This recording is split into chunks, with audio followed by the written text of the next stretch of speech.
Hi friends, నేను మీ lucky world. ఈరోజు ఎంతో రుచికరమైన పొట్లకాయ కర్రీ ఎలా చేస్తారో మీకైతే చూపించబోతున్నానండి. ఈ పొట్లకాయ కర్రీని నేను పాలతో అయితే చేస్తున్నాను అనమాట. పొట్లకాయలో పాలు పోసి వండితే ఆ టేస్ట్ అనేది వేరే లెవెల్లో ఉంటుంది. ఆ టేస్ట్ అసలు ఇంకా ఏ కర్రీకి రాదనమాట.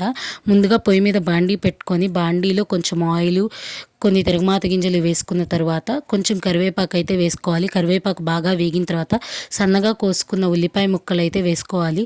ఉల్లిపాయ ముక్కలు అనేవి గోల్డెన్ బ్రౌన్ కలర్ వచ్చేంత వరకు వేపుకోవాలండి. ఎప్పుడైనా ఉల్లిపాయలు గోల్డెన్ బ్రౌన్ కలర్ వచ్చేంత వరకు వేపుకోవడం వల్ల ఉపయోగం ఏంటంటే కర్రీలో మిగతా వేసిన తర్వాత వాటర్ కంటెంట్ వల్ల మనకి అవి ఉడికినట్టు ఉంటాయి. అందుకని చెప్పి ముందే గోల్డెన్ బ్రౌన్ కలర్ వచ్చేంత వరకు వేపుకోవాలి. ఇప్పుడు సన్నగా కోసుకున్న పొట్లకాయ ముక్కలను అయితే వేసుకుందాము. పొట్లకాయ ముక్కలు వేసుకున్న తర్వాత పొట్లకాయను 1-2 సార్లు బాగా కలుపుకొని ఇప్పుడు ఇందులో పసుపు అయితే యాడ్ చేసుకుందాము. పసుపు వేసుకున్న తర్వాత 1-2 సార్లు బాగా కలుపుకొని మూత పెట్టుకుందామండి. ఎందుకంటే మనం ఇది పాలతో వండుతున్నాం కాబట్టి పొట్లకాయ వేగడం కంటే కూడా మగ్గితేనే బాగుంటుంది. చూసారు కదా ఎంత బాగా మగ్గిపోయిందో. ఇప్పుడు ఇందులో కొంచెము ఉప్పు అయితే యాడ్ చేసుకుందాము. ఉప్పు యాడ్ చేసుకొని 1-2 సార్లు బాగా కలుపుకుందాము. బాగా కలుపుకున్న తర్వాత మళ్ళీ ప్లేట్ పెట్టి ఇందులో ఉన్న వాటర్ మొత్తం బయటకు వచ్చేసి పొట్లకాయ అనేది 75% బాగా ఉడకనిద్దాము. ఉడికిన తర్వాత ఇప్పుడు ఇందులో మన స్టార్ ఐటము పాలను అయితే యాడ్ చేసుకుందామండి. పాలు కొంచెం ఎక్కువే పోసుకుందాము. అప్పుడే కర్రీ అనేది చాలా అంటే చాలా టేస్టీగా ఉంటుందన్నమాట.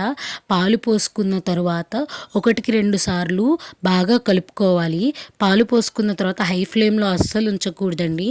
మీడియం ఫ్లేమ్లోనే ఉంచుకొని తిప్పుకుంటూ ఉండాలి. అప్పుడే ఈ పాల నేవి పొట్లకాయకి బాగా పట్టి మనకి కర్రీ అనేది పాల ఫ్లేవరు బాగా వస్తుందన్నమాట.